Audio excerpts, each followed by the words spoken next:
Hello everyone, welcome to Naira study hub. आप सब कैसे हैं? आई होप कि आप सभी अच्छे होंगे और अपनी स्टडी को कंटिन्यू कर रहे होंगे।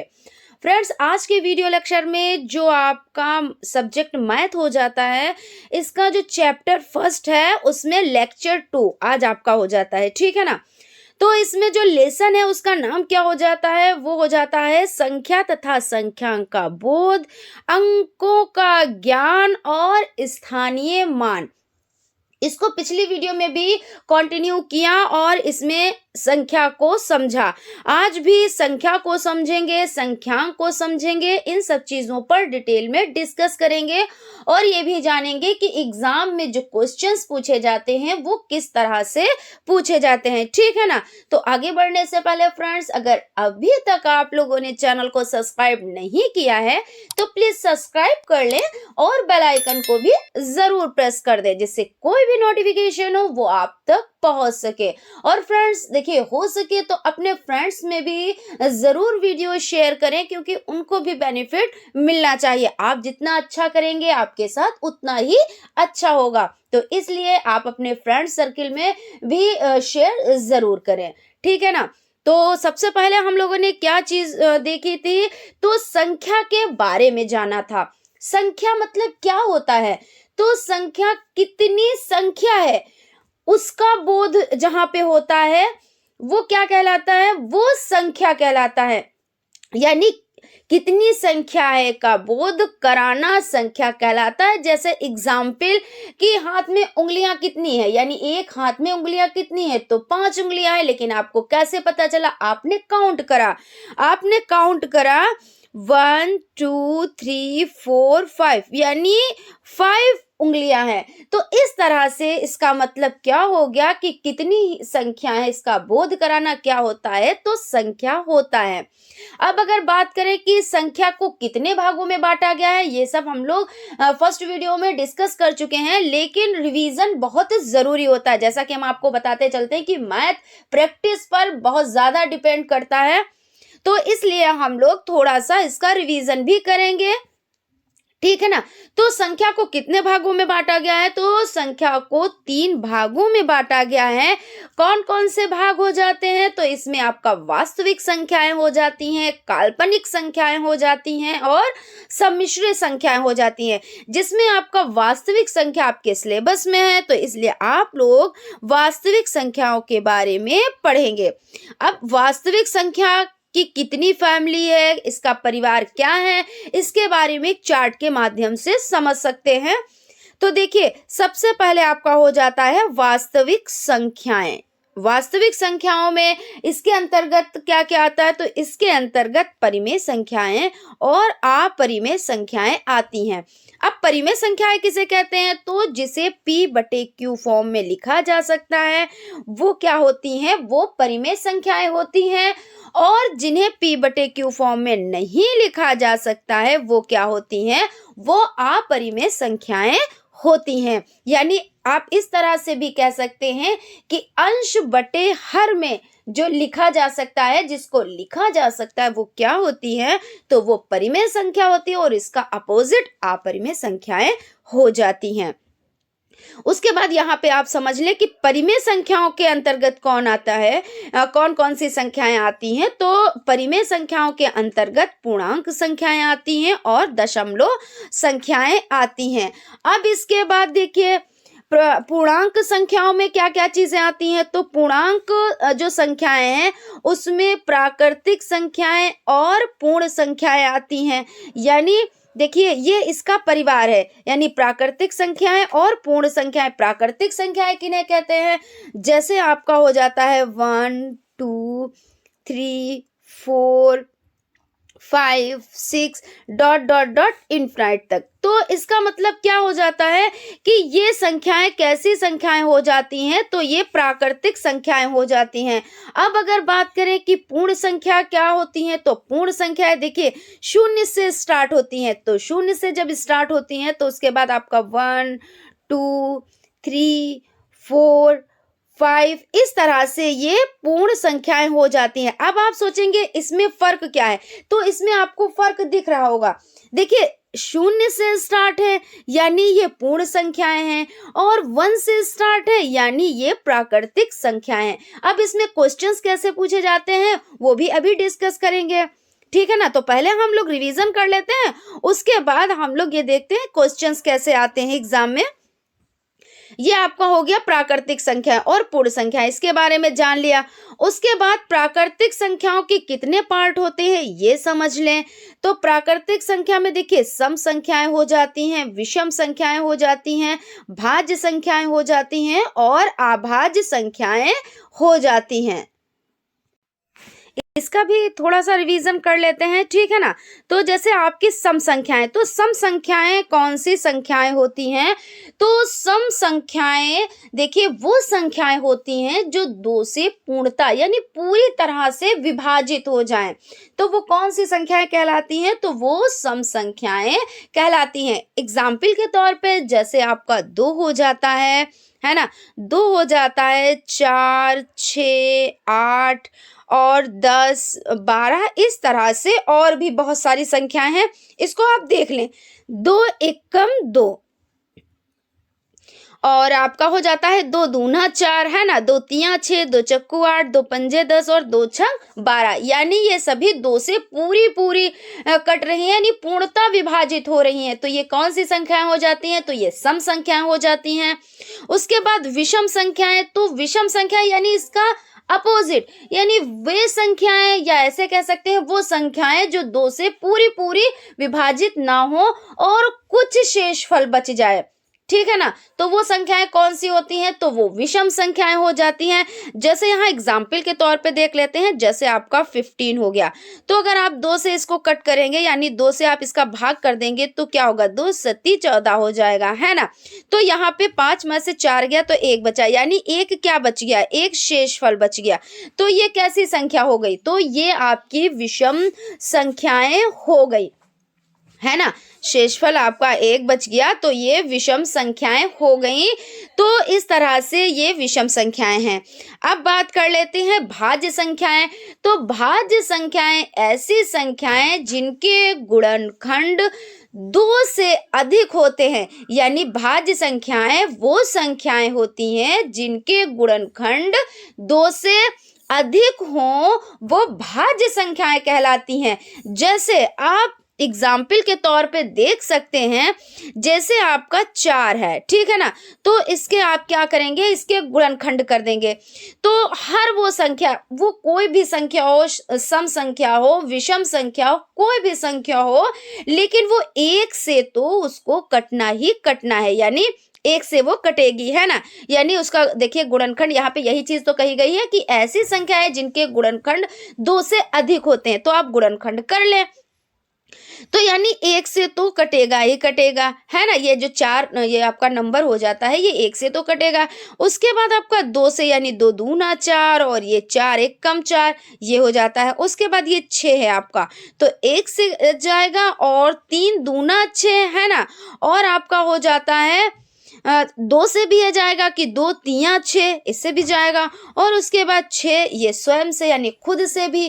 तो यानी ये कौन सी संख्याएं हो जाती हैं, यानी ये भाज्य संख्याएं हो जाती हैं। क्यों, क्योंकि 2 से अधिक, और जहां पे 2 से अधिक यानी देखिए ऐसी संख्याएं जिनके गुणनखंड 2 से अधिक होते हैं, तो 2 से अधिक यहाँ पे गुणनखंड हुए ना, तो ये भाज्य संख्याएं हो जाती हैं। उसके बाद अभाज्य संख्याएं, अभाज्य संख्याएं कौन सी होती हैं, तो ऐसी संख्याएं जिनके सिर्फ 2 गुणनखंड होते हैं। तो ऐसी कौन सी संख्याएं हो जाती हैं, तो जैसे आपका 2 है, तो 2 के कितने गुणनखंड होंगे, तो 1 तो होगा ही होगा, और स्वयं, और तो कोई नहीं हो सकते, है ना।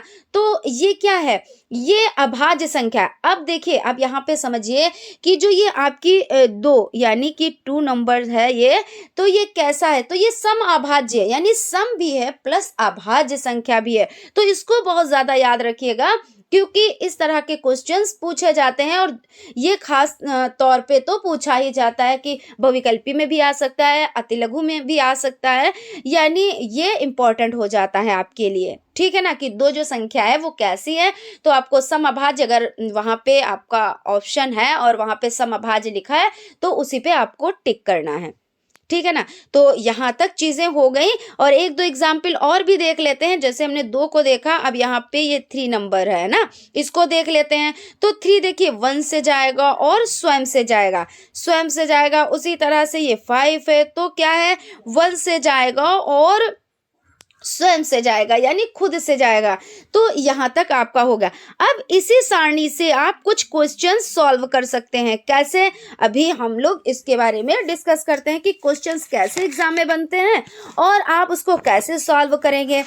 तो जैसे सबसे पहली क्वेश्चन आपका है कि सबसे पहली तथा सबसे छोटी प्राकृतिक संख्या क्या होती है। अब हमने आपसे क्वेश्चन किया कि सबसे पहली और सबसे छोटी प्राकृतिक संख्या क्या होती है, और अभी हमने आपको बताया कि प्राकृतिक संख्या कहाँ से स्टार्ट होती है। तो यहाँ पे समझ लें कि प्राकृतिक संख्या आपकी जो स्टार्ट होती है वो 1 से स्टार्ट होती हैं।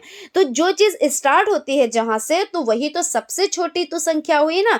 तो इस क्वेश्चन का आंसर 1 हो जाएगा, यानी 1 हो जाएगा। यानी सबसे पहली आप कह लें या सबसे छोटी कह लें, प्राकृतिक संख्या आपकी 1 हो जाती है।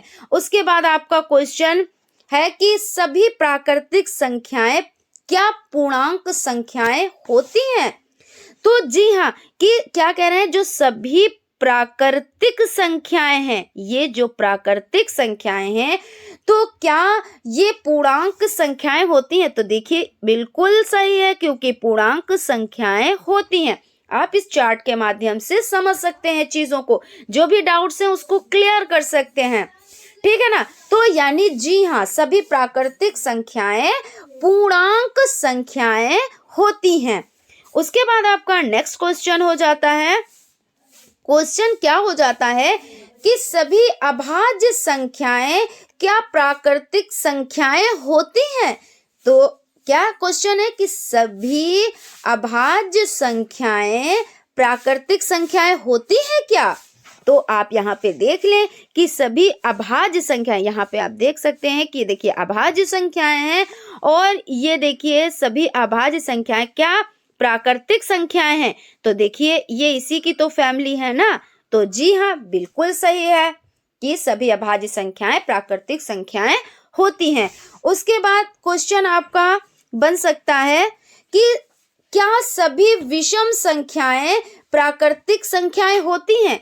तो क्या कह रहे हैं कि क्या सभी विषम संख्याएं, है ना, प्राकृतिक संख्याएं होती हैं। तो देखिए ये इसी की तो फैमिली है, यानी कि हाँ बिल्कुल सही है कि सभी विषम संख्याएं क्या है, तो सभी विषम संख्याएं प्राकृतिक संख्या होती हैं। कैसी होती हैं, तो प्राकृतिक संख्याएं, क्योंकि संख्या एक नहीं, संख्याएं बहुत सी हैं, तो संख्याएं होती हैं। तो इस तरह से आपका हो जाता है। उसके बाद नेक्स्ट क्वेश्चन है, आप नोट कर लें, नोट करते हुए चलिए, ठीक है ना। उसके बाद आपका क्वेश्चन हो जाता है, क्या सभी पूर्णांक संख्याएं परिमेय संख्याएं होती हैं। क्या, कौन सी संख्याएं, क्या सभी पूर्णांक संख्याएं परिमेय संख्याएं होती हैं क्या। ये देखिए परिमेय संख्याएं हैं और ये पूर्णांक संख्याएं हैं, है ना। तो बिल्कुल सही है कि सभी पूर्णांक संख्याएं परिमेय संख्याएं होती हैं, ये भी सही है आपका। फिर उसके बाद है, क्या सभी विषम संख्याएं परिमेय संख्याएं होती हैं। तो ये आपकी विषम संख्या है और ये आपकी परिमेय संख्या, या इसी की तो फैमिली है। तो जी हाँ, बिल्कुल सही है कि सभी विषम संख्याएं परिमेय संख्याएं होती हैं।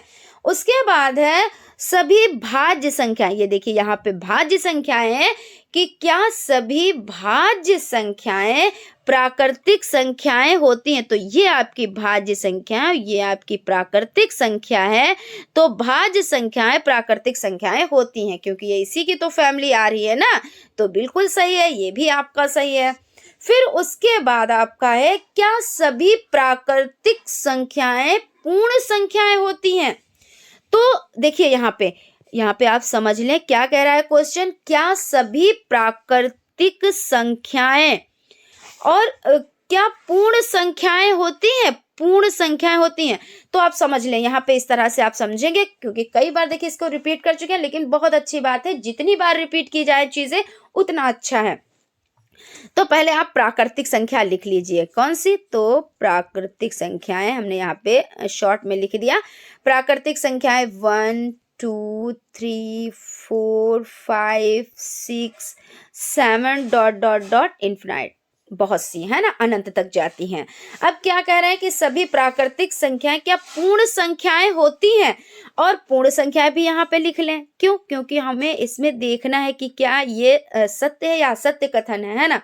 तो ये 0 से स्टार्ट होता है ना, 0 1 2 3 4 5 6 7 डॉट डॉट डॉट इन्फिनाइट, है ना। तो अब क्वेश्चन है, सभी प्राकृतिक संख्याएं क्या पूर्ण संख्याएं होती हैं? तो सभी प्राकृतिक संख्याएं देखिए 1 से स्टार्ट हुई ना, और इसमें भी 1 से स्टार्ट हुई, तो जो सभी प्राकृतिक संख्याएं हैं वो पूर्ण संख्याएं होती हैं।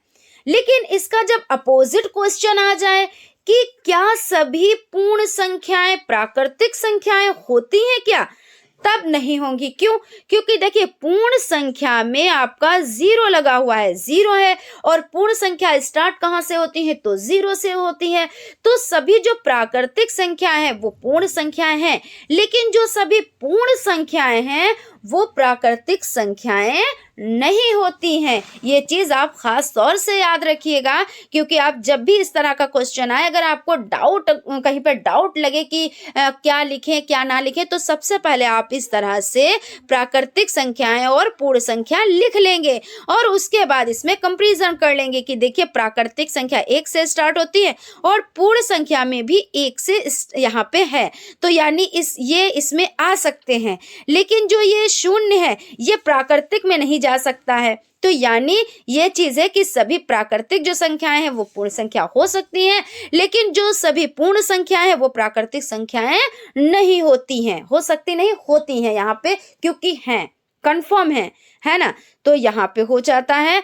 फिर इसी के अकॉर्डिंग एक क्वेश्चन और देख लेते हैं कि जो आपका 0 है, यानी कि आपका जो 0 है, क्वेश्चन है आपका कि जो 0 है वो कैसी संख्या है, 0 कैसी संख्या है। तो अभी हम लोगों ने डिटेल में डिस्कस किया, अब इसका आंसर तो आप लोगों ने अब तक अपने मन में कर ही लिया होगा कि 0 कैसी संख्या है। तो 0 देखिए यहाँ पे पूर्ण संख्या है। कैसी है? तो ये आपकी पूर्ण संख्या है। क्यों? क्योंकि देखिए 0 से स्टार्ट होती है पूर्ण संख्या। कहाँ से स्टार्ट होती है? तो पूर्ण संख्या आपकी 0 से स्टार्ट होती है, और 0 कैसी संख्या है? तो पूर्ण संख्या है, और यहाँ से स्टार्ट होते हैं। अब अगर बात की जाए आपकी कि √2, √3 और √7 और √5 तथा पाई, वैसे तो पाई का मान 22/7 होता है, इसका मान कितना होता है? तो 22/7 होता है, लेकिन ये वास्तविक मान नहीं है, ठीक है ना। तो इसमें देखिए आप कि √2, √3, √7, √5 तथा पाई कैसी संख्याएं हैं? तो ये अपरिमेय संख्याएं हैं। कैसी हैं? अपरिमेय संख्याएं हैं। क्यों है अपरिमेय संख्याएं? क्योंकि इसे p/q फॉर्म में नहीं लिख सकते। अब आप सोचेंगे 22/7 तो p/q फॉर्म में लिखा है। हाँ लिखा है, बिल्कुल सही है, लेकिन ये हमने अभी आपसे कहा कि ये एक्यूरेट मान नहीं है, इसको माना गया है, लेकिन ये मान नहीं, क्योंकि इसका मान अभी तक पता ही नहीं चल पाया है, तो इसका मान ये माना गया है नहीं। तो इसलिए पाई जो है अपरिमेय संख्या है। और क्योंकि इसी तरह के क्वेश्चंस पूछे जाते हैं जिसमें थोड़ा सा तो भाई आपके माइंड को चेक ही किया जाएगा, तो इसी तरह के क्वेश्चंस पूछे जाते हैं जिसमें ज्यादा डाउट हो, लेकिन जब डाउट क्लियर हो जाता है तो वही क्वेश्चन सबसे ज्यादा ईजी लगने लगते हैं। अब अगर आपके क्वेश्चन में ये आ जाए, अब आपके पेपर में यानी आपके एग्जाम में ये क्वेश्चन आ जाए, तो आप क्या करेंगे, फटाक से आप टिक करेंगे कि पाई जो है वो अपरिमेय संख्या है। कोई कितना भी कहता रह जाए नहीं परिमेय संख्या है, भाई कैसे आप उसको बता देंगे, उसको सॉल्व करके दिखा देंगे कि ये ऐसे है, 22/7 है, लेकिन ये इसका वास्तविक मान नहीं है, इसलिए पाई कैसी है, तो अपरिमेय संख्या हो जाती है। और इसी तरह ये सब भी आपकी अपरिमेय संख्याएं होती हैं, जिसका जैसे आपका 4 है तो ये कैसी है, तो ये परिमेय संख्या है। क्यों? क्योंकि इसका देखिए आप इसके गुणनखंड करेंगे, हालांकि 4 का गुणनखंड तो आप बहुत लेकिन हमको तो हर चीज बतानी है ना, तो 2 दूना 4 और 2 एकम 2। और इसका नियम क्या होता है कि इसका नियम ये होता है कि जैसे रूट के अंदर अगर जोड़ा है तो उस जोड़े में से एक संख्या निकाल ली जाती है, तो ये 2 आ गया इसका, यानी ये परिमेय संख्या हो गई है ना। और ये आपकी अपरिमेय, ये कुछ दशमलव में जैसे आपका जो आंसर आएगा तो ग्रेड नहीं आएगा, ठीक ठाक आंसर। ठीक ठाक का मतलब ये कि बिल्कुल उतना ही आंसर नहीं आएगा, जैसे इसका 4 का 2 आ गया तो ऐसा आंसर इसका नहीं आएगा, है ना। तो इसलिए ये अपरिमेय संख्याएं हो जाती हैं। उसके बाद यहाँ तक आपका हो गया। आई होप आप लोगों को चीज़ें समझ में आई होंगी और जितने भी डाउट्स होंगे वो क्लियर हो गए होंगे, क्योंकि जो अभी इससे पहले का वीडियो आपने देखा तो वो सब चीज़ें अब हमने इस पर रिवीजन किया है ना। और क्वेश्चंस किस तरह एग्जाम में बनते हैं उस पे हम लोगों ने डिस्कस किया है। तो जितने भी डाउट्स हैं वो मेरी समझ में तो यही है कि आपके क्लियर हो गए होंगे। और चीज़ों को अच्छे से समझिएगा और इसमें बिल्कुल भी कुताही ना बरतिएगा कि नहीं हमारा ये हो गया, एक बार हमने देख लिया, या कल की क्लास हमने देखी, आज की क्लास देखी, बस हमने छोड़ दिया यहीं पे। बिल्कुल नहीं, आप नोट्स मेंटेन करते हुए चले और उसकी प्रैक्टिस करते हुए चले। ऐसा नहीं है मैथ, क्योंकि मैथ सब्जेक्ट देखिए बहुत लोगों को तो बहुत ज़्यादा हवा लगता है ना कि बहुत टफ है, बहुत टफ है। लेकिन उन्हीं लोगों को लगता है जो प्रैक्टिस नहीं करते हैं, जो नोट्स नहीं बनाते हैं और जो डीपली स्टडी नहीं करते हैं। क्योंकि मैथ का मतलब ये है कि पर डे आपको पढ़ना है, आप किसी भी तरह से टाइम निकालें, क्योंकि भाई आप जब स्टूडेंट लाइफ है तो आपको तो टाइम इसमें निकालना ही रहेगा।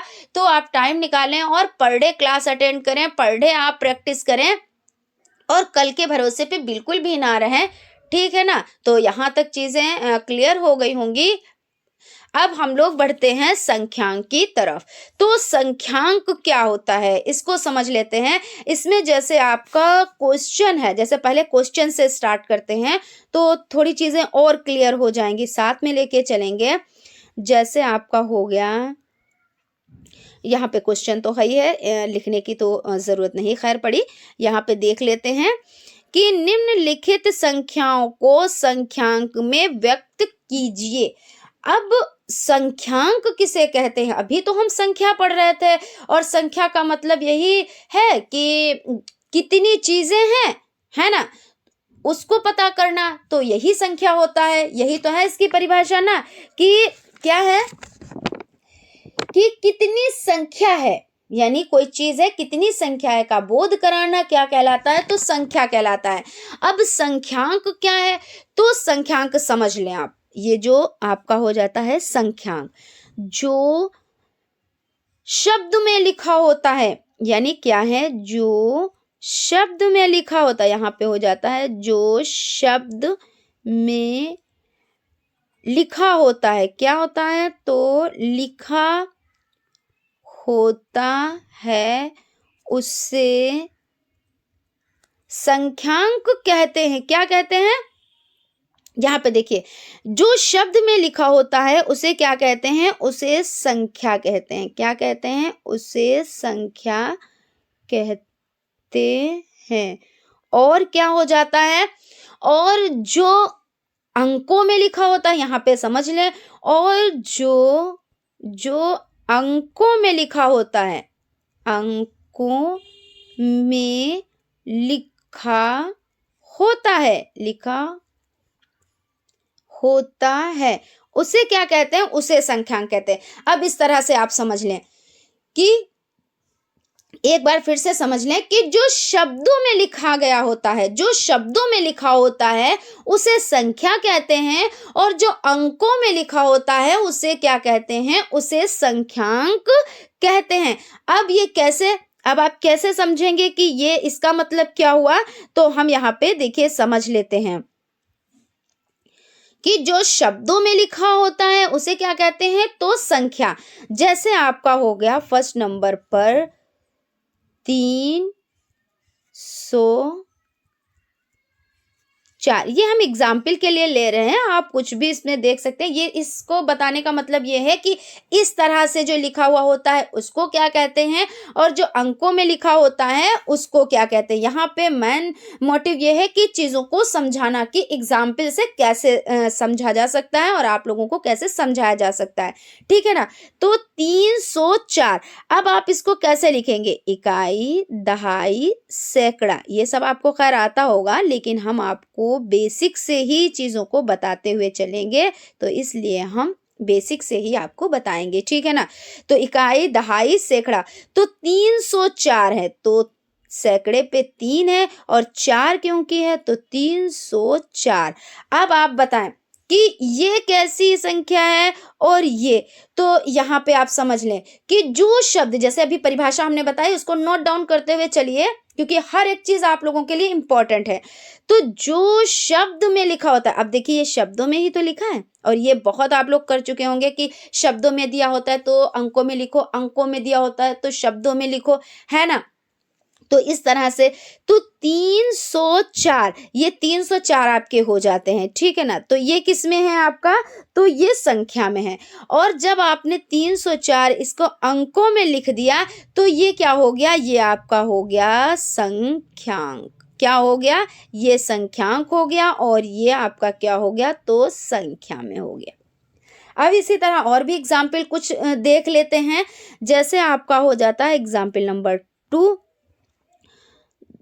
2525, क्या 25। तो अब आप बताएं कि ये जो लिखा हुआ है शब्दों में, ये क्या है। तो जो शब्दों में लिखा है वो क्या है, तो वो संख्या है। क्या है, तो संख्या है। अब इसको हम लिखेंगे 2525। तो इकाई, दहाई, सैकड़ा, हजार, यही 2000 तक है ना, तो हजार ही तक तो हम लिखेंगे। तो इकाई आपका इकाई, दहाई, सैकड़ा और हजार। अब 2000 यानी 2, है ना, और हजार यहाँ क्योंकि हजार में भाग पे है, तो 2500 सैकड़े पे हो गया, और 25, यही तो है ना। तो यहाँ पे 2525। अब ये तो संख्या में, ये किसमें, तो संख्या में, और ये जो आपका लिखा हुआ है नंबर्स में, तो ये क्या हो जाता है, तो ये संख्यांक हो जाता है, ठीक है ना। उसी प्रकार अभी और भी कुछ एग्जाम्पल्स देख लेते हैं। जैसे आपका एग्जाम्पल नंबर 3 हो जाता है 1000,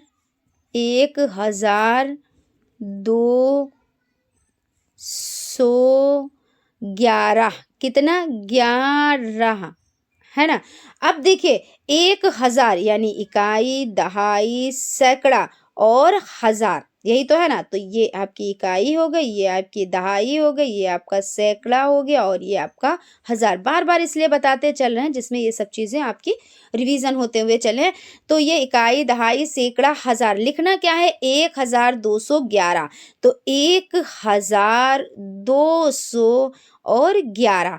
अब ये जो शब्दों में लिखा है ये क्या है, तो ये संख्या आपकी हो जाती है, ये आपकी संख्या हो जाती है, और ये आपका क्या हो जाता है, ये आपका संख्यांक हो जाता है, ठीक है ना। ये आपका क्या हो जाता है, तो ये आपका संख्यांक हो जाता है।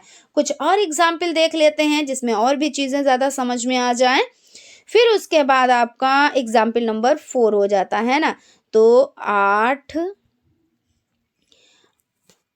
लाख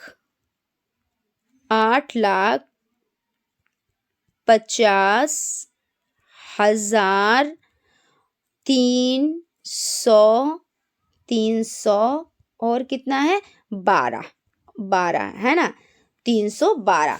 कितना है 8,50,312। अब यहाँ पे फिर वही प्रक्रिया कर लेते हैं, इकाई, दहाई, सैकड़ा, हजार, 10,000, लाख। कितने लाख है तो 8 लाख, तो यहीं तक रहेगा। तो ये आपका इकाई, फिर ये आपका हो जाता है दहाई, फिर ये आपका हो जाता है सैकड़ा, फिर ये आपका हो जाता है हजार, फिर ये आपका हो जाता है 10,000 और लाख तक है गिनती, तो ये आपका लाख हो जाता है, यहाँ पे लाख हो जाता है। तो 8 लाख है तो 8 लाख इस तरह से कर लेंगे। फिर कितना है यहाँ पे देखिए 8 लाख और ये कितना है 50,000, तो 50,000। फिर कितना है 300, तो 300 और कितना है तो 12। तो इस तरह से अब आप फिर से यहाँ पे वही चीज समझ ले, ये क्या है तो ये संख्या में है, क्या है तो ये संख्या, और ये क्या है तो ये आपका संख्यांक हो जाता है। क्या हो जाता है तो संख्यांक हो जाता है।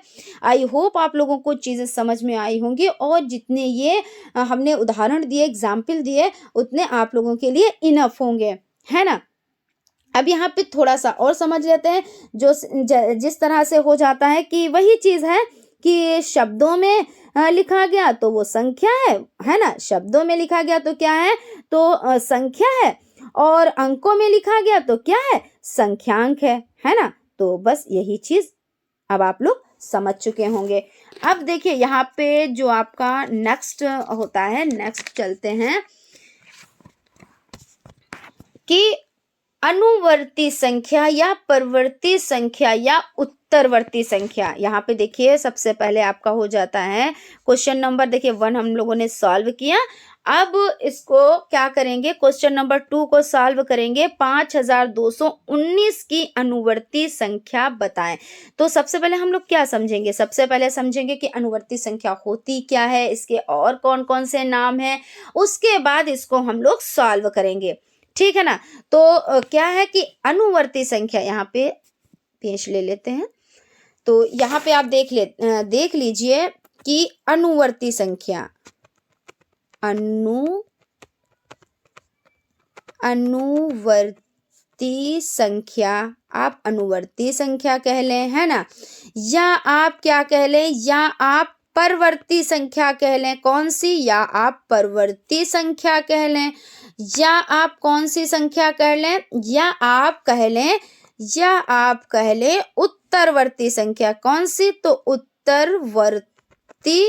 उत्तरवर्ती संख्या, यानी कि कुछ भी इस तरह से ये कोई भी नाम आ जाए आपके, अनुवर्ती संख्या आ जाए या परवर्ती संख्या आ जाए या उत्तरवर्ती संख्या, तो आपको कंफ्यूज बिल्कुल भी नहीं होना है, ये एक ही के नाम है, ठीक है ना। तो इसमें आपको अनुवर्ती संख्या या परवर्ती संख्या या उत्तरवर्ती कुछ भी मिल जाए, तो उस जो भी संख्या हो उसमें आपको एक जोड़ देना है, और एक जोड़ने के बाद जो आंसर आता है तो वो उस संख्या की क्या हो जाती है, अनुवर्ती संख्या या परवर्ती संख्या या उत्तरवर्ती संख्या हो जाती है। अब हम इसकी परिभाषा को देख लेते हैं। तो परिभाषा देखिए आप इस तरह से भी लिख सकते हैं कि यदि किसी दी हुई संख्या में क्या करें, यदि किसी दी हुई संख्या में एक जोड़ दें तो जोड़ने पर जो प्राप्त संख्या होती है वो दी गई संख्या की उत्तरवर्ती संख्या कहलाती है, ठीक है ना। चलिए इस परिभाषा को, और एक और परिभाषा यही है, आप इस तरह से लिख सकते हैं कि दी गई प्राकृतिक संख्या में एक जोड़ने पर प्राप्त संख्या दी गई संख्या की अनुवर्ती संख्या या परवर्ती संख्या या उत्तरवर्ती संख्या कहलाती है। चलिए यहाँ पे परिभाषा लिख देते हैं, ठीक है ना। आपकी परिभाषा हो जाती है, परिभाषा क्या हो जाती है कि दी गई प्राकृतिक संख्या, दी गई प्राकृतिक संख्या में एक जोड़ने पर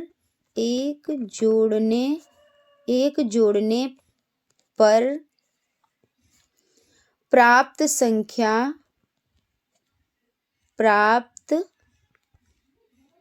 संख्या दी गई दी गई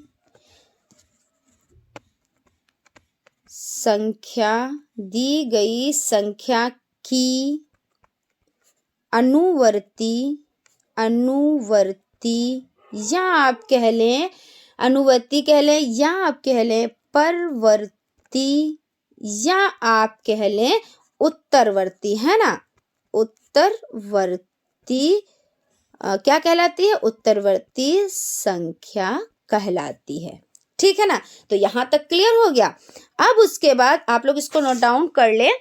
और क्या है इसका मतलब? यानी कि दी गई प्राकृतिक संख्या में एक जोड़ने पर प्राप्त संख्या दी गई संख्या की अनुवर्ती या आपकी परवर्ती या उत्तरवर्ती संख्या कहलाती है। ठीक है ना। तो एग्जाम्पल की तरफ चलते हैं, एग्जाम्पल देख लेते हैं। जैसे आपका हो जाता है, इसका मतलब क्या होता है? देखिए यहाँ पे समझ लेते हैं।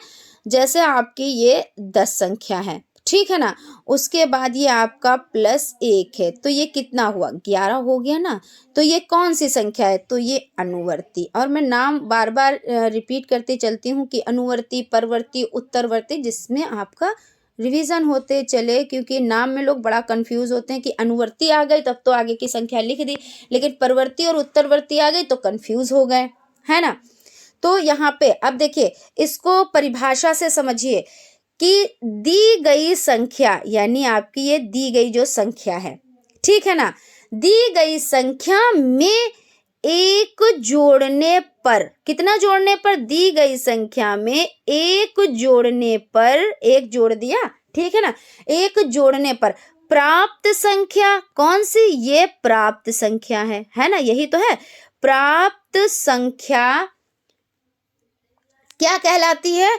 तो अनुवर्ती संख्या कहलाती है। देखिए हो गए। अगर आप इस तरह से सिर्फ नंबर्स को करके और आप परिभाषा इसकी लिख सकते हैं कि भाई दी गई संख्या में एक जोड़ने पर प्राप्त संख्या अनुवर्ती संख्या कहलाती है, या आप कह लें पूर्ववर्ती अनुवर्ती संख्या, या परवर्ती संख्या, या उत्तरवर्ती संख्या ये कहलाती है। और पूर्ववर्ती संख्या तो बाद में पढ़ेंगे, ठीक है ना, उसका भी यहाँ पे नहीं, इस क्लास में आज नहीं पढ़ेंगे हम लोग पूर्ववर्ती किसको कहते हैं।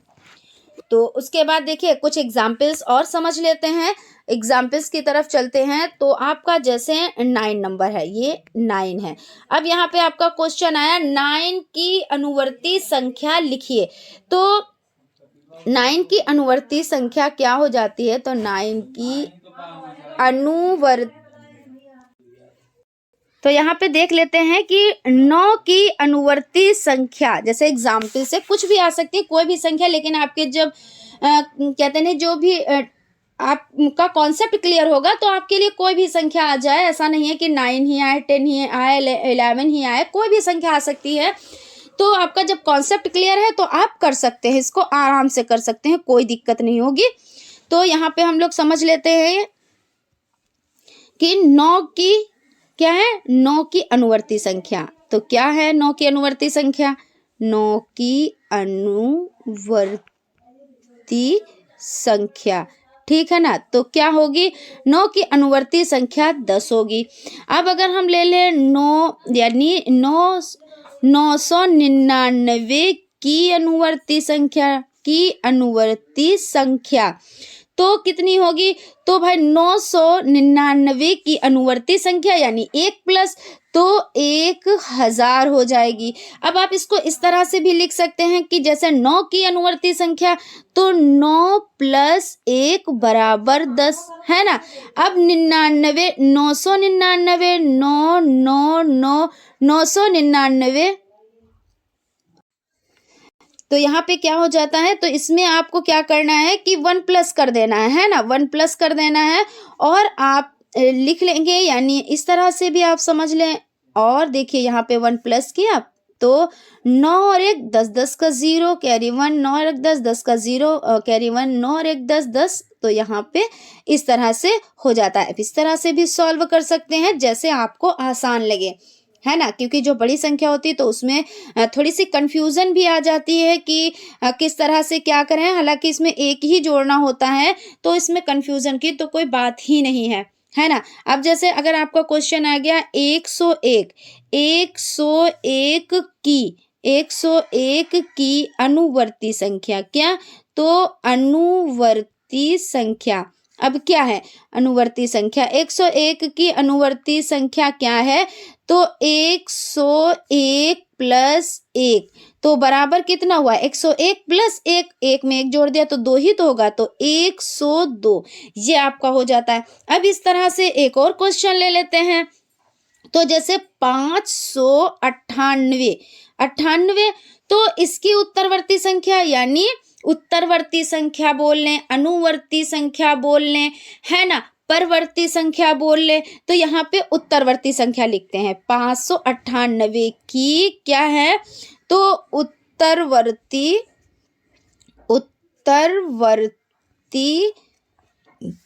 संख्या क्या है, तो इसकी संख्या क्या है, तो 598 प्लस 1, तो कितना हुआ, तो बराबर 599, इसका आंसर हो जाता है। ठीक है ना, तो यहाँ तक आपको चीजें समझ में आ गई होंगी। अब यहाँ पे देखते हैं कि क्वेश्चंस कैसे एग्जाम में पूछे जाते हैं।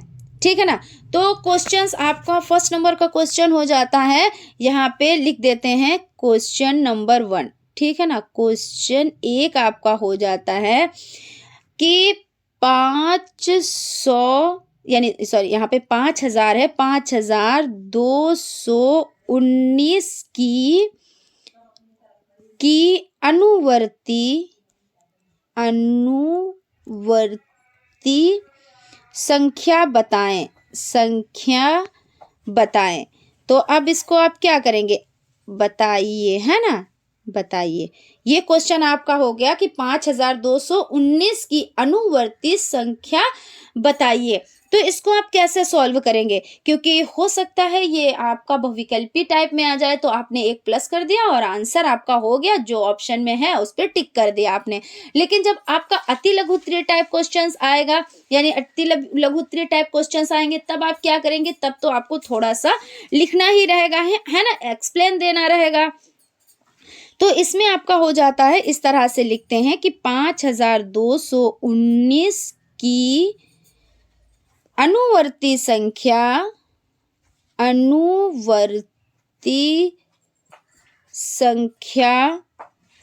बराबर 5219 प्लस 1 बराबर 5220। आपका ये आंसर निकल कर आ गया।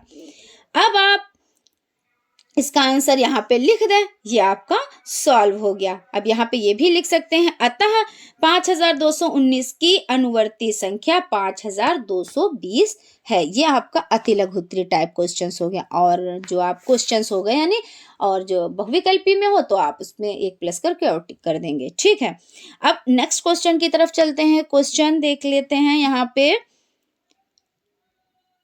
क्वेश्चन है आपका क्या है, 9999 की अनुवर्ती संख्या क्या, तो अनुवर्ती संख्या बताइए, है ना, अनुवर्ती संख्या बताइए। तो अब आप इसको कैसे सॉल्व करेंगे, तो इसमें सबसे पहले आप क्या करेंगे कि 9999 की अनुवर्ती संख्या कितनी होती है, तो यहाँ पे आपका हो जाता है 9999 की अनुवर्ती संख्या कौन सी, तो अनुवर्ती संख्या बराबर 9999 प्लस 1, है ना।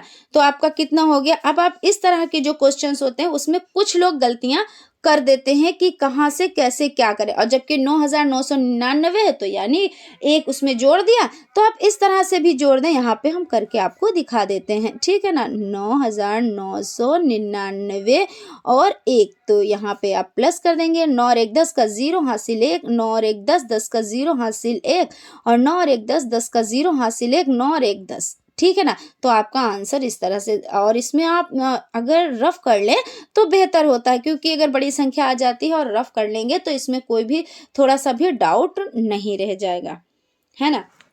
तो यहाँ पे आपका हो जाता है। अतः देखिए यहाँ पे आप लिख सकते हैं कि अतः 9,999 की अनुवर्ती संख्या आपकी 10,000 है। तो इस तरह से आप ये लाइन भी लिख सकते हैं। उसके बाद आपका नेक्स्ट क्वेश्चन, तो यहाँ पे आपका क्वेश्चन है 98, 98 है ना। 98 की अनुवर्ती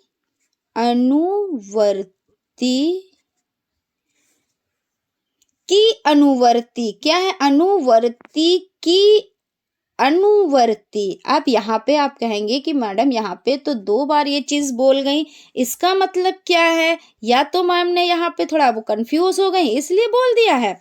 अगर यहाँ पे ये क्वेश्चन है तो ऐसा तो हमने सॉल्व नहीं किया है ना, तो थोड़ा सा आप कंफ्यूजन में हो गए, लेकिन बिल्कुल भी कंफ्यूज ना होइए। यहाँ पे ये क्वेश्चन ही ऐसा है, हम 2 बार इसको रिपीट हमने नहीं किया है, ये क्वेश्चन ही ऐसा है कि 98 की अनुवर्ती है ना।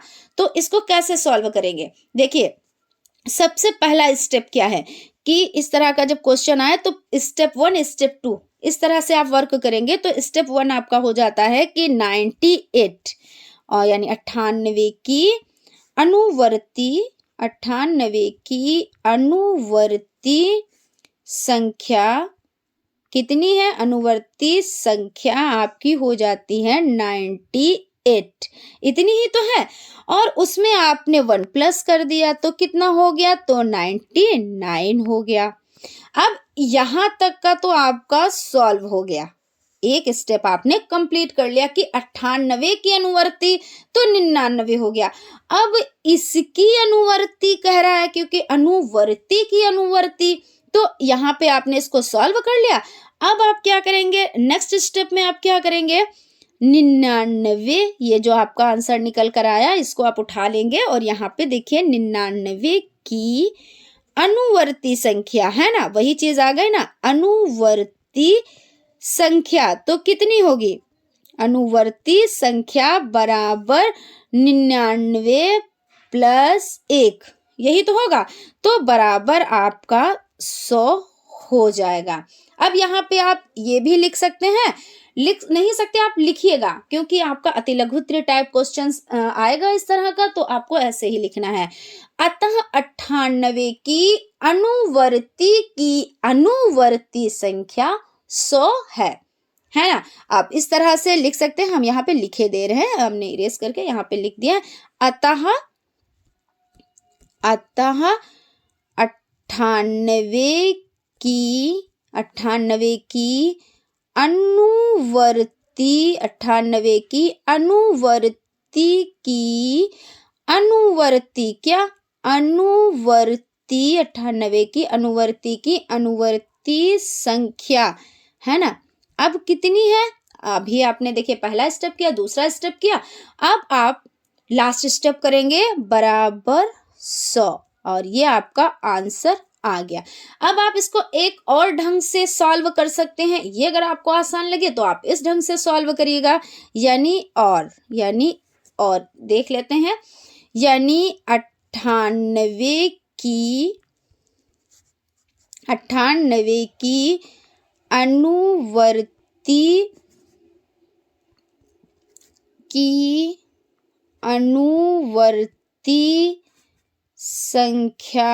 अनुवर्ती संख्या बराबर 98 प्लस 1 है ना, बराबर 100। आप ऐसे भी लिख सकते हैं, क्योंकि देखिए 98 की अनुवर्ती की अनुवर्ती, यानी 2 बार आपको एक एक जोड़ना रहेगा। 98 + 2 कितना हो गया?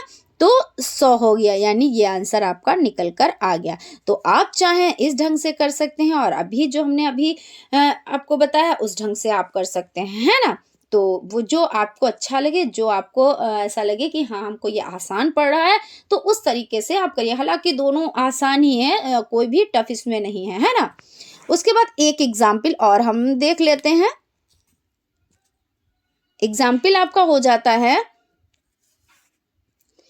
299। क्वेश्चन क्या है, पहले क्वेश्चन देख लेते हैं।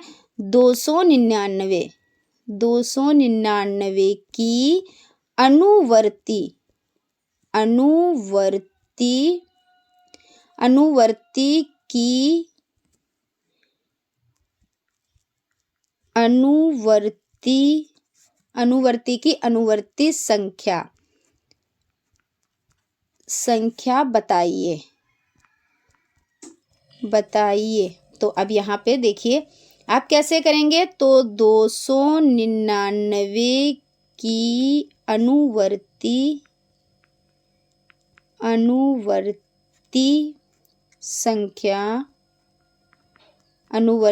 संख्या कितनी है? तो बराबर, यानी 299 की अनुवर्ती संख्या, तो 299 है ना, प्लस 1 तो कितना हुआ? तो बराबर आपका हो गया 300। अब इसकी अनुवर्ती संख्या, यानी नेक्स्ट स्टेप आपका क्या हो जाएगा कि 300 की अनुवर्ती संख्या कितनी होगी? तो अनुवर्ती संख्या बराबर 300 + 1, तो कितना होगा? 300 + 1, तो 301 हो जाएगा।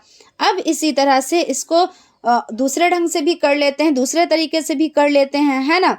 तो यहाँ पे आपका हो जाता है, या आप इस तरह से भी कर सकते हैं। यहाँ पे समझ ले। तो 299 की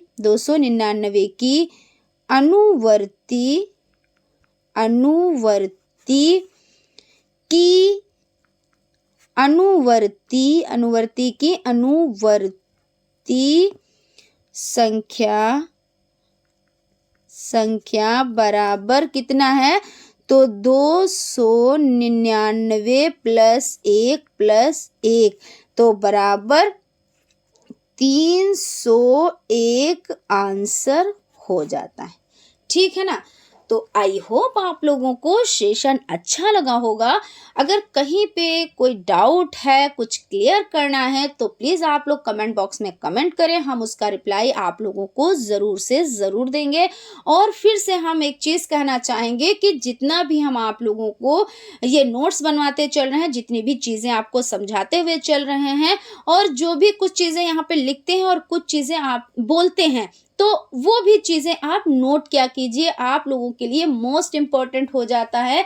क्योंकि एग्जाम में ये नहीं है कि एक्यूरेट चीज़, ये भी है जो हम बोल रहे हैं हो सकता है वही क्वेश्चन आ जाए, है ना। तो वो भी चीज़ें आप नोट क्या कीजिए जो आपको इम्पोर्टेंट लगे, और हर चीज़ इम्पोर्टेंट है, अपने में बहुत ख़ास है।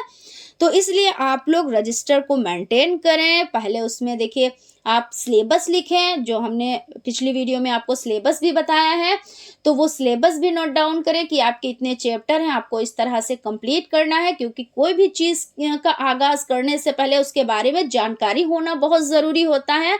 और आप ऐसे आंख बंद करके किसी पर ट्रस्ट भी ना करें, क्योंकि जो चीज़ें आपको पढ़ाई जा रही हैं वो आपके सिलेबस के अकॉर्डिंग है। तो ये सब चीज़ों को जानने के लिए आपको सिलेबस तो अपने पास रखना ही रहेगा, तो उसको भी आप नोट डाउन करें, है ना। उसको नोट डाउन करने के बाद आप उसमें जो भी हम आपको ये नोट्स बनवाते हैं वो आप नोट्स बनाएं, और उसको क्या करें, सबसे ज़्यादा प्रैक्टिस पर ध्यान दें। जब आप प्रैक्टिस पर ध्यान देंगे तो आपका बहुत ही अच्छा जो ये सब्जेक्ट है वो आपका हो जाएगा, बहुत अच्छा तैयार हो जाएगा।